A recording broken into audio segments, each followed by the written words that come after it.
The readings today, they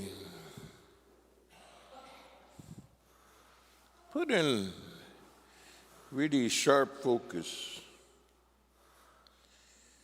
one of the fundamental decisions that all of us make.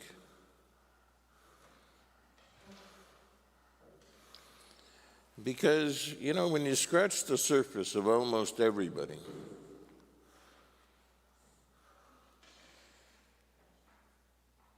they either believe that this life we have is all that there is, point of view that's described as materialism. I've got this body, it works, it's a machine. Once it's done, I'm done. I'm just a very complex machine.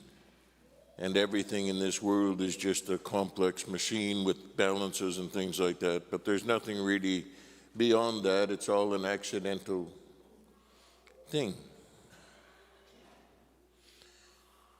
The materialistic point of view.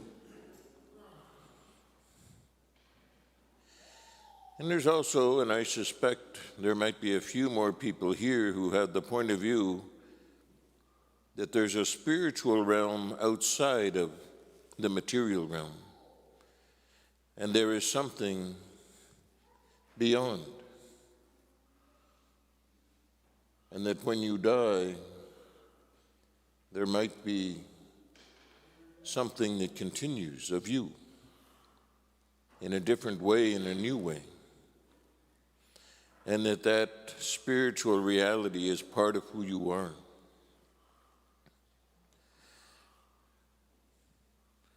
So you have the people in the world who sort of think that when you die, it's done. Or the people who think that when you die, it's really just beginning. There's very few people who say when you die, you've got another 40 days and then you die. You either continue on after or you end it all. That's what most people believe. One of those two things. And there's arguments for both. Just in case you're wondering, I come to the spiritual side of things, not the material side of things. But not everybody does that. But, when you see that, you get in that first reading, vanity of vanities, all this vanity, what's going to happen in Jesus and the gospel. What are you going to do with all that stuff in your barn when you die tonight? Where's it going to go? What are you so worried about it? And then you have Paul in that second reading saying, why are you worried about what's happening here so much? Why aren't you worried about what's happening, your relationship with Christ? Because that's going to last a lot longer than what's here. And for a long time, one of the things that kept the people with the spiritual thing was sort of almost a personal kind of experience. But a little while ago, I saw this talk on YouTube called The Immortal Mind. And it was a free talk. You can go on YouTube, you can look it up, you can watch it. If you want to spend an hour, it's a great talk. It even convinced me to spend money and buy the guy's book,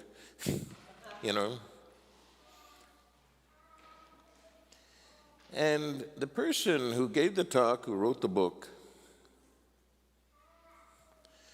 was a neurosurgeon. And he started out life as a very materialistic type of person. He knew how all the things that we had, our choices and everything, were electrochemical reactions in the brain, deciding this, and he could tell you what part of the brain made you lift up your hand, what made you lift up your foot, what made you speak, what made you hear. He knew all that stuff.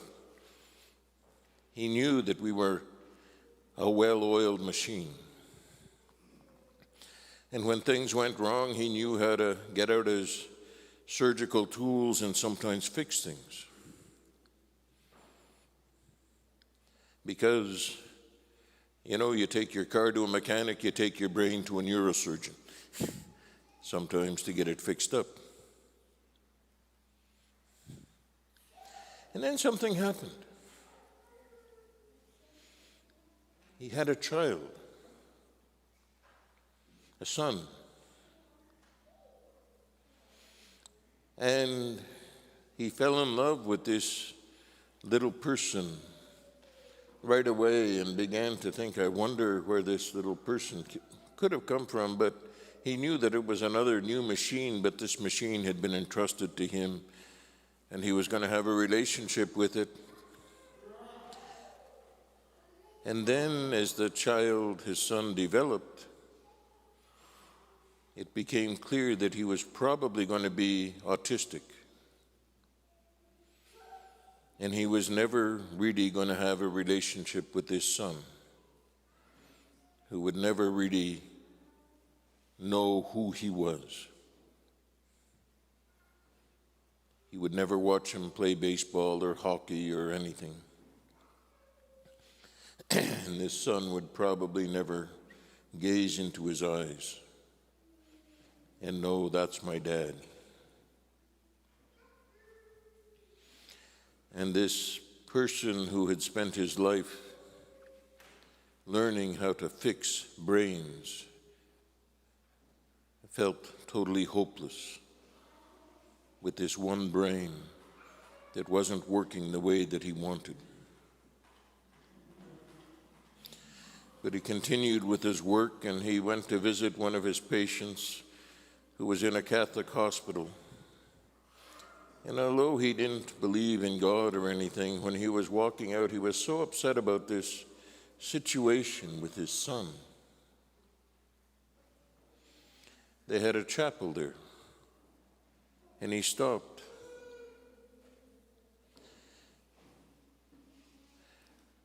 And he said, maybe I should pray, but I don't really believe. So his prayer was, God, I know you're probably not there, but just in case you are,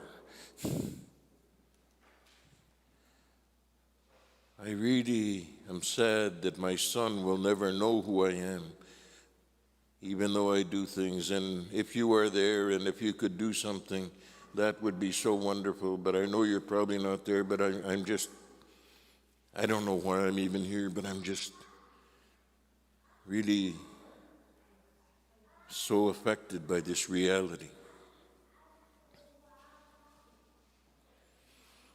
And then he heard a voice in his brain that he knew was not his voice. And he knew he shouldn't be hearing voices in his brain that weren't just an electrochemical reaction of his, because the voice said something to him. The voice said,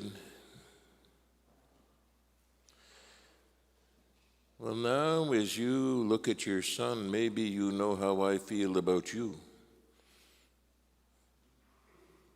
who, although I have been doing things with you all of your life, you've never acknowledged that I'm even here.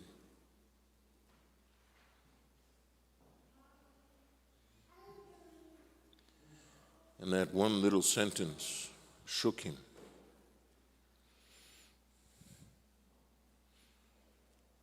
Because he suddenly had had his machine do something that let him believe that there was a God. This machine in his head that he thought he knew had done something totally beyond his understanding. And he went and he became a Catholic. But also, one of the reasons he did it was his son suddenly started relating to him. And he, being a scientist, one of the top neurosurgeons, said, there's a lot that I have no idea about how the brain works. And he started examining things. and he got fascinated with near-death experiences. And if you read the book, he's got some fantastic stories in there that'll shake you up. But he was absolutely convinced that there was a part of us that continued after death. You know, he even recounted some tales where people were in an operating room and basically for the surgeries they needed to do, they had to die. They had to go into brain death, do the surgery, and then come back. And they had all the monitors monitoring everything, and the people were dead. There was no heartbeat, there was no blood in the brain, there was no brain waves, there was no nothing. And yet when the people recovered, they talked about what had happened. That there was something that they were doing. They were watching the operation, they did this, they did that. They took a little trip. It was kind of funny. She talked like a lot of people talk about how she sort of went and she met some people that she knew. And they said, you can't go any further, you've got other stuff to do, you know. And she said, well, I'm on this journey. No, you got to go back. And when she came back, she said she looked at her body on the operating table and she said, I don't know if I really want to go there, but she she went back because she was a mother, she had a couple of kids. And different stories, you know, and he became really convinced. You know, as a scientist. And he talks about some of the stuff. It's a fascinating book. You might want to look it up, The Immortal Mind. Especially if you struggle to see which side of the question you are. Are you a materialist or are you someone who believes in a spiritual reality? May not convince you if that's your point of view. Might. You're free. But I found it fascinating. Now, I was more on that side before I read it, so it didn't have to convince me too much. But it's an important thing for us to really get straight in our mind. Are we, like Paul in that second letter, are we working for our relationship with God? Or are we building bigger barns? Because this is what really matters. You know, it's an important question. You know, years ago, there was some insurance company or something, I forget.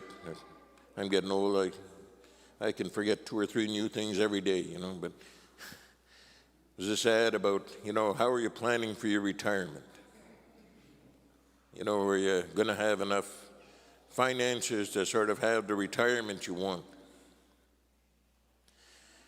I remember watching that ad with a friend of mine, and I said, you know, you should be planning for what you're going to do after your retirement. That's going to do you a lot more good. Retirement isn't that much fun. I retired about 5 years ago. It wasn't worth it. Came back to work. You know, boring. Didn't have any grandkids to visit, so may as well get back to the parish. You know, but it's really a fundamental thing. And once you get that vision straight, you know where you're working to. Are you working to get the best barns going? Or are you working to see what happens after your retirement is over? And if you want to see a scientist's view of trying to discover what happens when we die, at least a little bit. The Immortal Mind.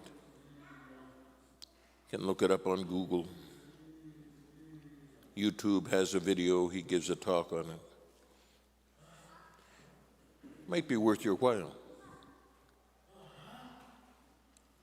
Because we all probably will have to face retirement. But I think we'll also have to face our post-retirement life too.